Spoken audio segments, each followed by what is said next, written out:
Good day. Welcome to the Cory Morgan Show.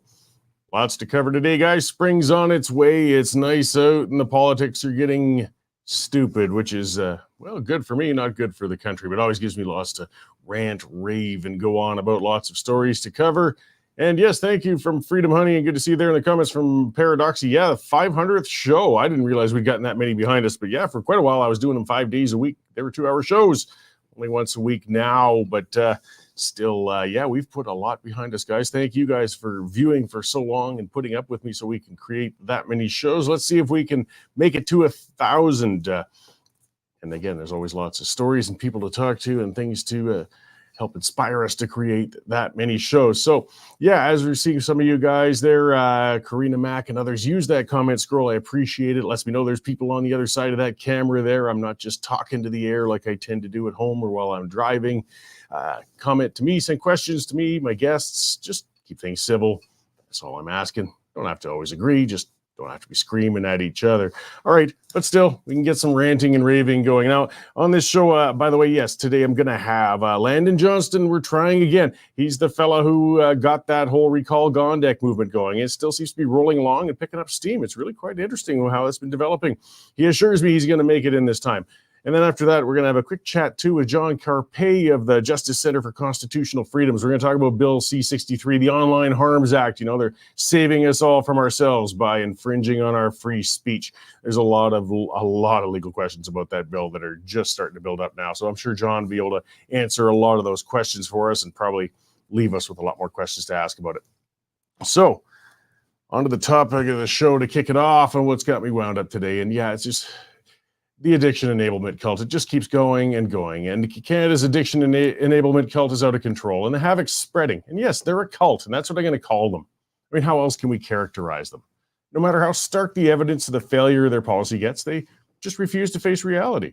Rather than rethinking the notion that enabling addiction will save addicts, they just keep doubling down as the policies fail and lives are lost. Their ideology, it's become a religion, and they're incapable of reason. Policymakers in the courts have embraced the tenets of the cult, and BC is ground zero. I mean, the courts in BC have declared it a charter right for addicts to consume meth and fentanyl in children's playgrounds. I wish I was making this up. But you'll still be ticketed if you smoke a cigarette within 10 minutes of a doorway. Yes, it's that insane. Then, of course, there's the notion of safe consumption. It's been pushed for years. Drug consumption centers have sprung up in urban centers across the country, and they've invariably been a disaster. The one in Lethbridge, Alberta, got shut down for corruption issues. People are begging for the one in Red Deer to be shut down because it's turned the area into a disaster zone. The centers destroy neighborhoods as the drug dealers follow the addicts and bring their associated crime with them. The safe consumption concept fails as well as the fatal overdoses are continuing to break record levels every year. It's an easy statistic to monitor, unfortunately, and it's pretty undeniable. Addiction is spreading and is killing more people despite the advent of safe consumption centers. The cults also, it's like it's focused on the myth that drug addiction itself is not a condition that must be cured. They see it as something that can be managed. You know, if we just managed it safely, if only addicts could get a pure enough supply of drugs and a nice place to consume them, they'll be living okay. They refuse to admit that the drugs themselves are the problem and propagate the myth that it's only impure street drugs that kill addicts. That leads to their absurd and fatal provision of a safe supply of drugs. There's no such thing as a safe supply of fentanyl or meth. Do they think if a shot of heroin was pure enough, it wouldn't kill the user eventually? Yes, that's actually what they believe. Still, the cultists have gotten their way, and BC's been handing out drugs to addicts like candies. And not only have fatal overdoses risen over there since then, but so has the number of new addicts. The addicts accept the drugs handed out, then trade them with street dealers for stronger drugs. Those dealers then use that nice safe supply to sell and create new addicts, nice fresh ones to keep their business expanding as the other ones die off. Anybody with a grain of common sense could have seen that coming. Anybody but a cultist, that is. RCMP in Prince George, BC recently seized over 10,000 pills. It sounds like most of them were from safe supply prescriptions. Now, BC Premier EB was quick to claim that the RCMP were mistaken in identifying the source of the drugs as being from safe supply sources. EB doesn't need evidence to make such a claim, of course. Cultists don't need evidence. Police officers do, however, and their evidence points to the safe supply handouts. The enablement cult has also claimed it's the lack of safe shelters for drug consumption that leads to these deaths. Homeless shelters, you see, they won't allow the consumption of drugs within their facilities, and for good reason. They can hardly help people get back on their feet if they're surrounded by others with rampant drug use around them. Try to convince the single mothers caught in a shelter to stay there with her kids while she's surrounded by addicts in the grips of meth-induced psychosis. Most of the homeless we see on the streets are addicts. The enablement cultists continually deny that, but one only needs to walk among them for a few minutes and see the pipes and syringes and know that reality. The enablement cult has managed to get funding for and open shelters now in BC where drug consumption's allowed. Yeah, they've done it. They've created the nirvana for addicts that they claim is required. The addicts are given safe supplies and they have a safe place to consume them, but they can crash there now as well as if it was any other shelter. Now, those shelters quickly turned into dystopian nightmares, and they look like opium dens of old. There's an activist, Ken Dahlgren. I strongly suggest you try to look it up. He got footage from within the PHS Community Services Society Addiction Enablement Shelter in Vancouver, and he posted it on X. Addicts are passed out in different states of inebriation on filthy mattresses on the floor. There's body fluid sprayed on the walls, and shouts and screaming can be heard behind strangely locked doors. It looks like something out of a horror movie. How can anybody tour such a facility and still claim it's helping anybody? I mean, nobody can unless they've embraced the enablement as a religion. They're blind to reality and the state's funding their delusion. There's not going to be an easy solution to be found for the addiction epidemic. Treatment's limited and expensive, and not all addicts are willing to take part in it. We do know what won't work, though, and that's enablement.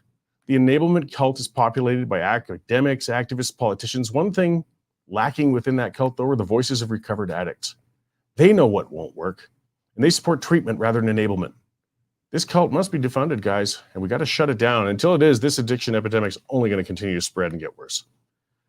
All right, well, that's what's got me going again. I tell you, watch that video, guys. It's chilling. It's just bizarre.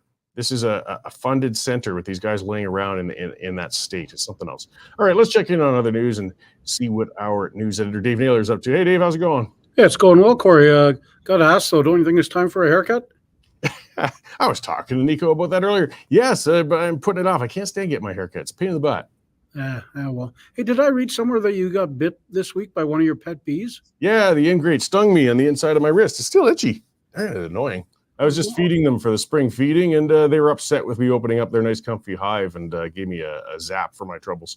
You're not supposed to be wearing some sort of suit or gloves? Or Actually, I did. The thing managed to get me through the glove. It was too thin. I like learning things the hard way.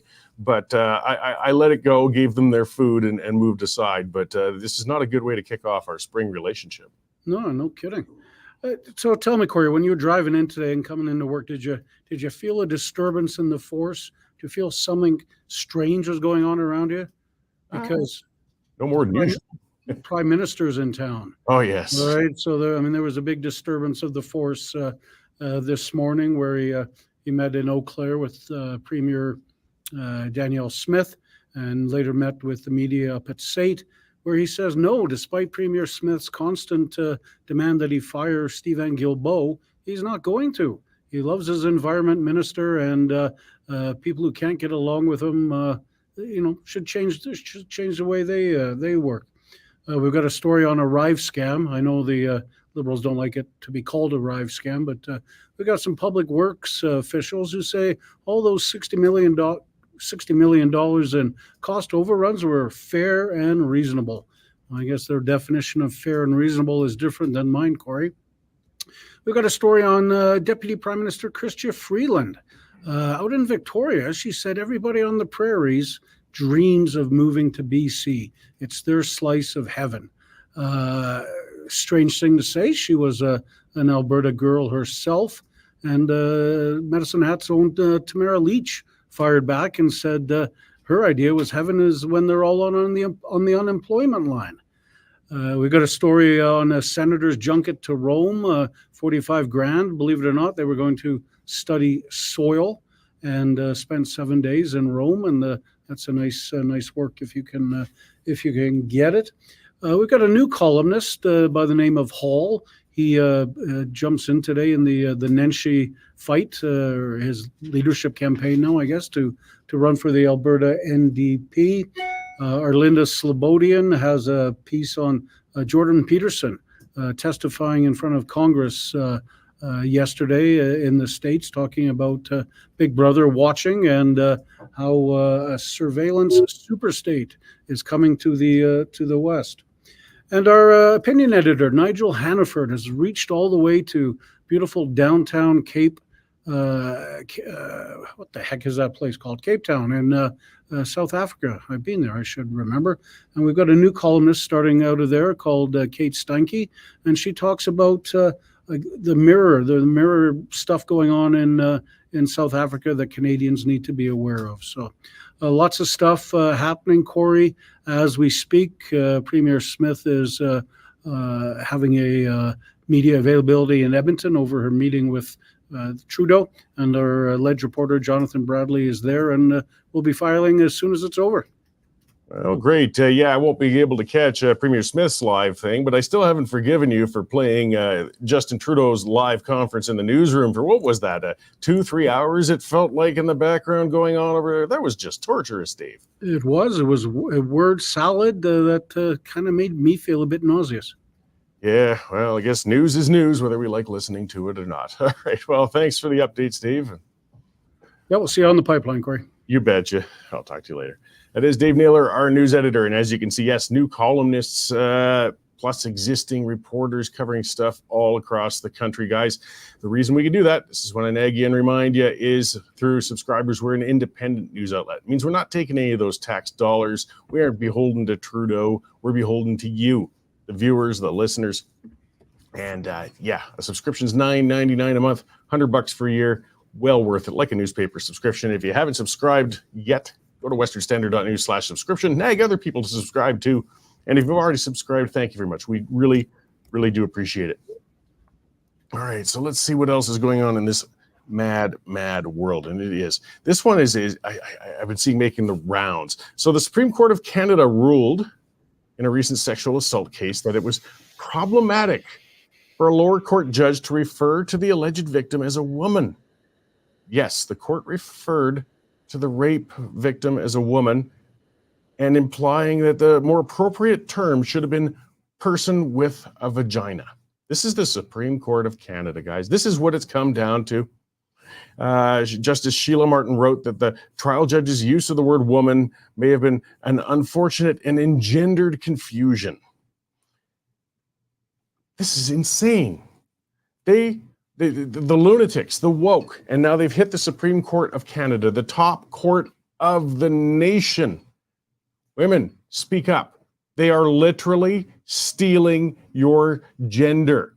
They're at the point now, this wasn't even a case where there was anything to do with transgender. This was a woman who was raped. This is what the case was about.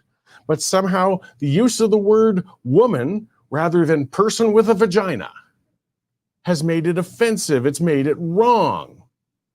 You aren't allowed to be called a woman anymore. You know, we can only speak up so much, I guess, as men, but women, this trans cult, you know, when you get back onto the cultishness of things, the extremists, they've taken over. The lunatics are running the asylum. And it's stealing from you what you are. You guys have got to speak up now. You've got to say enough is enough. Some are starting to speak up. I watched J.K. Rowling, you know, she's certainly no hard right winger, but boy, she's been getting it because she's dared to speak up against the crazed trans stuff. But she's still speaking up. But I mean, it's easy to speak up when you got $1 billion in the bank. For your common person, it's not so easy. But this is getting just ludicrous. Person with a vagina. You're not a woman anymore. Nope, you're a person with a vagina. Madness. And we've got to inject that into everything we do. We can't even talk about a woman in a court anymore. It's just sanity has departed from us, guys. So yeah, speaking of sanity, Chrystia Freeland, as Dave mentioned there at the end of things, where was that quote? I gotta look down here and find this.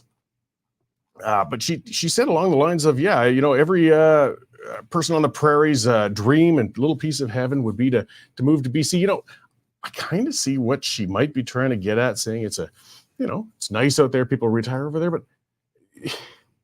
talk about divisive. You know, when you're in a federal position, when you say things like that, because yes, the unspoken part is saying life sucks on the prairies. If you work hard enough, you might raise enough money for yourself to retire in BC. Look, I got nothing against BC. It's nice on the island if you like rainy winters rather than sunny, cool ones. You know, there's ups, downs, advantages, disadvantages of every region in the country. You know, one of the things I learned as a surveyor, I traveled all over North America. I worked literally from up by Tuktoyaktuk on the Beaufort Sea and the Mackenzie Delta area, all the way down to near the Texas-Mexico border and everything in between.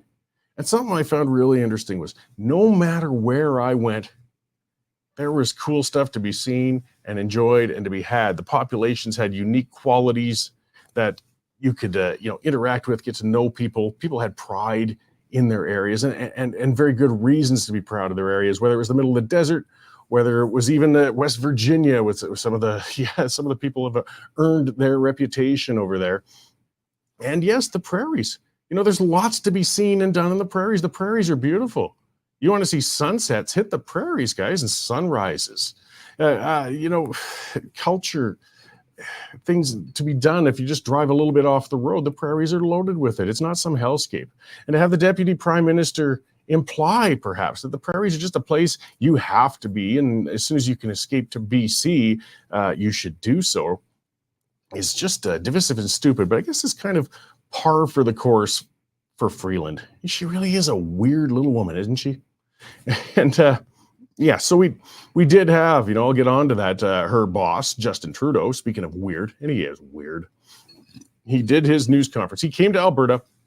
They do these things with short notice to reduce the amount of protests that are inevitably going to happen. And he popped up. He sat down with Danielle Smith. We'll hear more about that. I'm interested to hear what Premier Smith's going to say about it. I guess the point of this was to come to Calgary and announce a dental program for senior citizens, an expansion of dental coverage for senior citizens.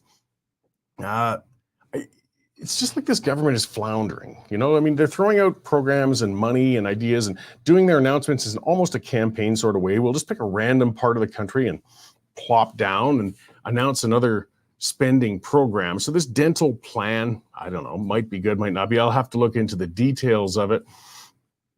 But if it's anything like the healthcare plan, well, it'll be great, except you're going to be waiting a long, long time to get your teeth looked at. When you take something I said a while ago, P.J. O'Rourke, one of my favorite writers, said, if you think healthcare is expensive now, just wait until the government makes it free. And it's true. You're just waiting to see how much it costs when it's free. Something along those lines. It's free, but you're going to die waiting for it. Your teeth will fall out waiting for it. You might as well start carving your wooden teeth now. But that's what he was here to announce. But most of the questions at the press conference were, of course, about the carbon tax, because we've got multiple premiers from the Maritimes, Premier Smith, as we expected. And she said going into it, she was going to ask Trudeau about that with the carbon tax. And all he would do is just go on with long, rambling, pointless word salads about, taxing pollution and crap like that. It was just agonizing. As I said, Dave was torturing me. Hey, that's the job. We'll listen to the news as it's coming out. Justin might have said something newsworthy throughout that conference, so we had to listen to it and report on it if anything of note were to surface, but nothing did. And this guy is just odd, and they won't change their tack. Like, we're seeing poll after poll after poll. I've never seen so many federal polls, especially when we're this far from what's expected to be the actual election period. But it's just because it's a morbid curiosity on the part of the pollsters now, when it's amazing how low the support for the Trudeau government's getting. Like, people are just wondering, how bad can this get? And it gets worse and worse and worse. And they won't change their tactics. That's what's kind of fascinating in this dark and morbid sort of way. Like, how bad is it going to have to get before you realize that nobody gives a hoot about your tax on pollution when they can't pay the rent? When they can't pay for the heat for their house because you've shut down too much of the energy sector. He's just lost. But we're stuck with him. What a weird holding pattern we're in, and a destructive one and a painful one. Because, unfortunately, Jagmeet's holding him up in there. And even if only 20% of the country still wants him as the prime minister or whatever it might be getting down to, we can't get rid of that clown until an election's called. And he's showing no signs of wanting to back out. He really does believe he can turn this government around. Maybe he can. I don't see how he's going to manage to do it, but he's going to try. Well, so far it looks like Landon's not going to make it again. So Okay, fool me once, fine. Fool me twice. Landon, I appreciate your efforts, but you are not doing yourself any favors pissing me off. You don't have a lot of favorable press in the city as it is. And when you've stood me up twice now for a live interview, well, I'm not going to dedicate any more time to your efforts. I still wish the best for them on the recall Gondek thing and all that, but you got to do better, guys. You got to do better. All right. Something else, getting on to the news in general. Let's see, the Department of Public Works, Dave mentioned that in a briefing note, claimed that ArriveCan charges were fair and reasonable. Talk about double speak with government. Talk about when we're getting scammed, we're getting ripped off. The Arrive scam thing is brutal. The government's shutting down or trying to shut down investigation into this. And the bureaucrats, that's where the real rot is. It's not the ones just in the front, it's the bureaucrats underneath. And how can they, with a straight face, how can they sleep at night to point at that and say it was fair and reasonable? And Anita Anand, the public works minister, told reporters, of course she wasn't to blame. Everybody says it's somebody else's fault. That's nothing new. Guys, this thing cost $60 million that we know of for a crappy app that was that's 10 times over budget. How do they say that was fair and reasonable? How bad does it have to get while being unreasonable? Where's the line? Where's the line? And I don't know how or if and when it's ever going to get settled, because these investigations just keep getting quashed. The NDP keeps squishing them down. All they're about is just hanging in there with their agreement with Trudeau, and he can get away with anything. I'm really getting frightened. People are going to get desperate. If the democratic means of trying to change things seems to fail people start doing desperate things, and I don't want to see that. Well, let's get a little closer to Alberta. Of course, Naheed Nenshi, a fellow I'm always happy to go on about, officially entered the NDP race for the leadership in Alberta. And, this is going to be an interesting race to watch. Nenshi versus old Gil McGowan. And as it's kind of said in a past rant, they're shoving the four women aside. The two men are going to come in there and fix this party up now. But the NDP loyal aren't necessarily so thrilled. I mean, Nenshi's never exactly been a friend to the NDP. He's a leftist. Yeah, there's no doubt about that. But he wasn't an NDP leftist. He was just kind of his own thing all that time. But now he's coming in as arrogant and as pompous as ever and saying, well, I'm going to come in and save you guys from yourselves and take over this party and save Alberta. And holy crap. It's not just the left, but lots of people claiming, oh, we're so tired of the vitriolic politics and the negative politics and the attack politics. Well, in the last 2 days, with what Nenshi's been spouting out, he has called Premier Smith everything from immoral to a liar to you name it. He's just lit the ground on fire. And this is like day 3 or 2 of his official campaign for the leadership of the NDP. Can you imagine if that clown wins the leadership? What the next few years with him as the leader of the opposition will be like? It's going to be an interesting race. But you see, the NDP really have to think about things. As Nenshi's a chameleon. He'll do and say whatever the hell he thinks he has to win. That's it. He doesn't really have that much for principle in him. Gil McGowan, on the other hand, well, he's a pure labor sort, angry union leader. But at least, one thing I can give a little bit to Gil, I can respect. He's true to his ideology. You know what Gil's about. And Gil will keep the NDP as a principled socialist party, if you could create such a thing. The NDP will remain the NDP. If Nenshi gets in, well, the NDP is going to be whatever Nenshi tries to make it into. And that's going to be something interesting as well, because Nenshi is not a team player. He does not play well with others. He doesn't tend to work well in a group. We saw that when he had to actually bring a psychologist into City Hall because the rest of the councillors wouldn't cooperate with him. That was kind of the arrogance of Nenshi. That was pure Nenshi. When basically city councillors were fighting and standing up to him as he was supposed to be leading and guiding them.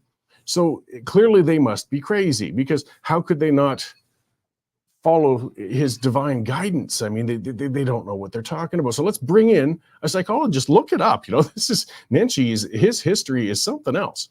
But people's memories are short. And that's why I like to keep reminding people of just how rotten Nenshi is. Because if people forget for too long, he can't be underestimated. He is a skilled communicator. He does have some talented people on the team helping to try and get him in there.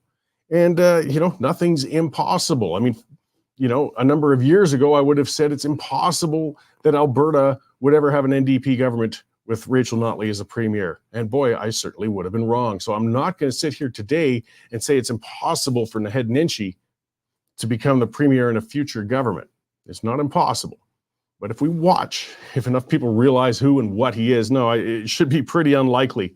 But yeah, we do have to take it seriously. We got to wonder. But this race is going to be, there's going to be a lot of political drama that's fun to watch. But it's also very important for Albertans because it really is going to be an identity crisis for NDP supporters. Because as I said with Gil McGowan is true to the NDP base and he's a union man, but he will not win the premiership. And I mean, again, I won't say 100% because as I said before, nothing's impossible. Very, very, very unlikely.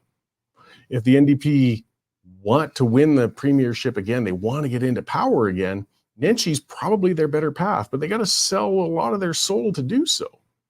So, they got to make their mind up. Are they going to be true to who they are with their roots? Or are they going to jump on with good old Naheed and see if they get a better chance of getting themselves to the premier's chair through that? So we'll be watching, of course, and covering that all the way through.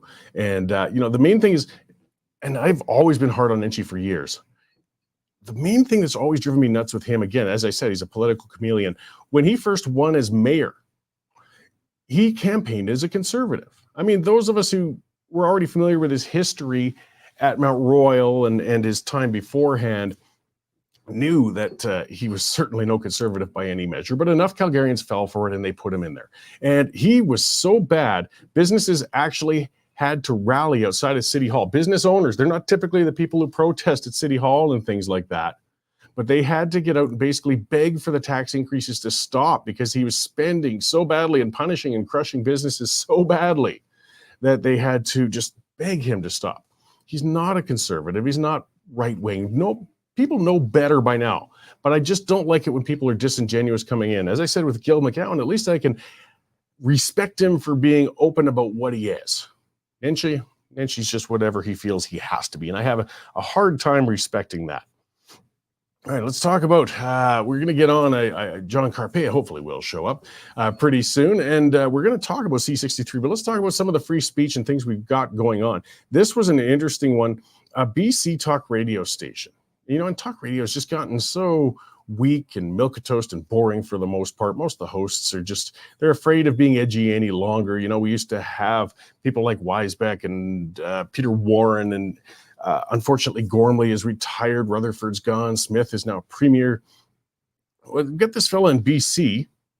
And I don't even know if this host is typically an edgy one or anything else, but he dared to call out a Muslim guest. That's what the bottom line was. So this gentleman's name is Munir, and I guess they were talking about, Hamas, a very divisive issue, a controversial one. And here's some of the quotes from him. He said, is Hamas not a barrier to peace? And the guest, I'm going to correct you and say the United Nations does not recognize Hamas as a terrorist organization. And he says only a few nations do. He's denying that Hamas are terrorists. And the host said when Hamas fighters are taking glee and cutting heads off, and he interrupted, said, do you have evidence of that? And he said, yes, video. They posted the video. And yes, unfortunately, we saw it. And he said, no, they didn't. And then the host said, you know what, we're done here. We're done here. I'm not going to sit here and listen to somebody make excuses for a group of people that did that. So he cut the guest off and got rid of him. Okay, fine. So they had a fight on the air. The host said to hell with you and kicked him off the show because the guest was basically spreading BS. So 157 complaints came in to the National Ombudsman of this Kamloops, BC talk radio show. I mean, come on. There couldn't have been more than a couple thousand listeners. I mean, not to knock the guy's show, but it shows the cancel culture, the lunatics, the people who want to shut down discourse, how quick they are to get on there and try and block the voices they don't want to hear from. So 157, the ombudsman at the end of it basically dismissed the complaints and said, piss off. They accused this man, though, of Islamophobia, all because he just countered the narrative being spread by his guest on the show. It's ridiculous. But this is where we get into trouble with a lot of the things with Bill C-63, which empowers the human rights commissions. We see we're not talking about courts anymore. We're not talking about law. We're talking about the Canadian Human Rights Commissions. These are kangaroo courts.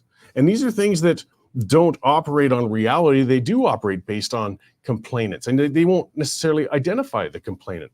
They won't tell you if there was 1 or 1,000 if you were somebody who was brought before one of their tribunals for something they say crossed a line somewhere.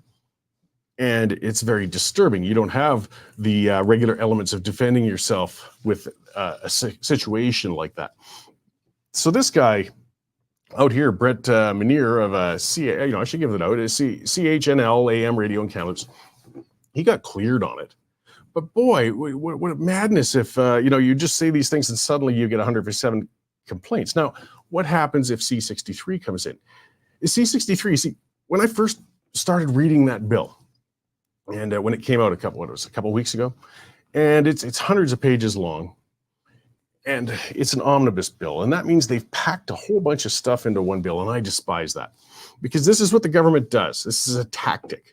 They'll stick something in the bill that almost everybody supports, so that way anybody who questions the bill itself will be accused of opposing that. So the bill starts out with talking about cracking down on, the posting of child porn. Of course, everybody says, yes, okay, fine. We got no sympathy for pedophiles. Having more cracking down on providers who are hosting that sort of crap and things like that. So yeah, as I read through, okay, I can get down with this stuff. But then you get further into this bill, and then suddenly it goes into hate speech and sentencing. Like, one of the frightening things, it talks about if a person is promoting genocide. Yeah, pretty awful thing to promote, but we'll talk about that a little more in a second here. They could be subjected, though, to a life sentence. We can't even keep murderers in jail for life sentences these days. But apparently, a life sentence can be garnered under this bill if you support genocide. Now, genocide used to be something of a cut and dry term. But unfortunately, these days, it's been turned into, it's one of the most abused words we've seen in the English language lately. Everything's genocide now. I mean, the residential schools in Canada have been considered genocide by some. There's debatable things. For example, I mean, we're certainly hearing a lot of it with the conflict in Israel right now, and that they're saying Israel's committing genocide against Palestinians. I'm not going to start down the road of that debate right now, but it's debatable. It certainly is. There's definitely room for people to say that Israel isn't. But if at some point the government or one of these commissions or one of these tribunals determines that it is genocide, and somebody dared to say that it isn't, they could be subjected to a life sentence, couldn't they? Technically, by that bill. That's how insane this bill is. Likewise, we've had others talking about criminalizing, referencing anything. They talked about criminalizing residential school denialism. It's not that people deny, they love using that language because, of course, they're trying to tie it in with Holocaust denial. But there's nobody denying that the residential schools existed, but now they want to deny, if anybody should question this narrative. We've got Kamloops to this day that the country was turned upside down over. Almost 3 years ago now, over these anomalies found with ground penetrating radar, and not a single body has been found. I mean, we had the Pope over here giving a groveling apology. The government was over there handing out money like candy as usual. A whole new holiday was made because of the alleged burials of 200 children at the Kamloops residential school site.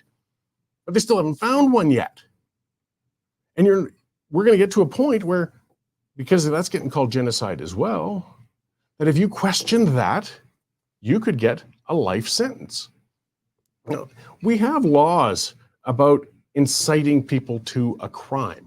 I mean, if you're going to stand on a street corner with a bullhorn and say, I want everybody to get together and round up and kill this group. I want you to slaughter these people over here. I want you to wipe those individuals out over there. Yeah, that's certainly trying to promote genocide. But guess what? That's also criminal incitement. We have laws to deal with that, and you can and will be charged with it. So why do we need this with C-63? the other thing that's kind of weird in it, and others have been talking about that, is that there's provisions in that bill to put people under house arrest for suspicion that they might commit a hate crime. Yes, true thought crimes. We're getting into the realm of 1984. They're talking about sanctions against citizens, locking them in their homes, punishments for crimes they haven't committed yet, but crimes the government fears they might commit. Do we have any idea how insane this is? How far it's gone?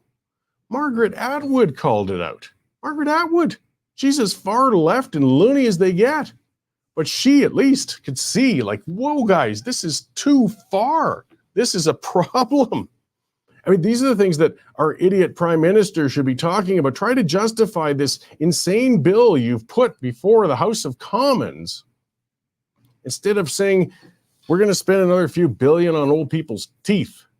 We got bigger things to talk about, Prime Minister. That's why his approval's going into the toilet. But this government is obsessed with control. And they're authoritarian. And this is what gets disturbing. This is what gives me chills. C11, C18, all of these bills are about trying to control what people are allowed to say, what they're allowed to talk about, what they're allowed to report on. And they're offering criminal sanctions in C63 heavier than those we offer for second-degree murder. Wake up, people. We've got some serious issues going on here. Meanwhile, what's left of the media, the legacy media, yeah, they're subsidized, they're beholden to the federal government. Those who they can't fear, bully into submission, and those that, that they can't threaten, they'll try to bribe. So, I mean, they extended the handouts they're going to give to other outlets and so on. They're spending more on it with subsidies. What do you think happens? What do you think happens when that gets put in there? Well, an outlet's not going to shake the tree, is it? And the government bloody well knows it.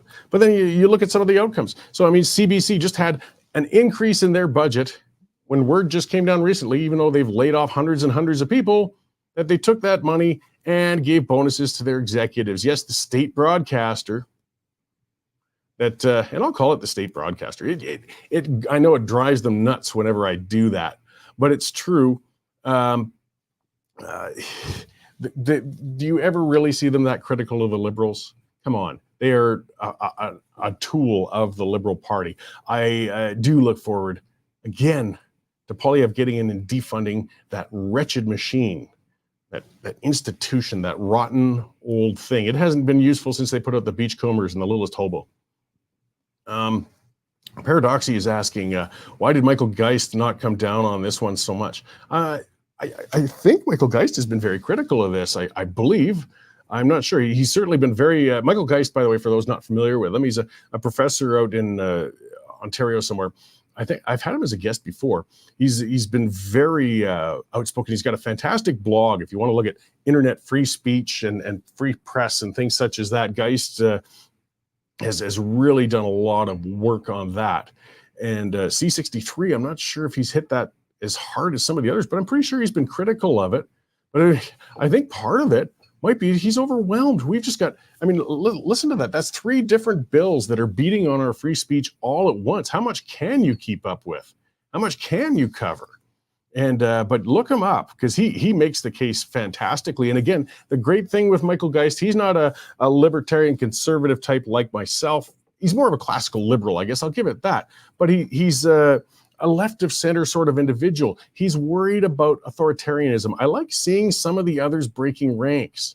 And so I like seeing out of people like Margaret Atwood and Michael Geist, or even Warren Kinsella on some of these things, is at least they hit a point where they realize that it's not leftism, it's not rightism that is our problem, it's authoritarianism. It's government wanting to control the people too much, and how dangerous it is. You see, I don't think maybe Margaret Atwood fears the power that Trudeau might wield with something like C63, but maybe she's smart enough to realize, when you're giving a government a power, any kind of more increased power or reach over people, you should always envision, would you be comfortable with the government having that power if it was led by somebody you despise?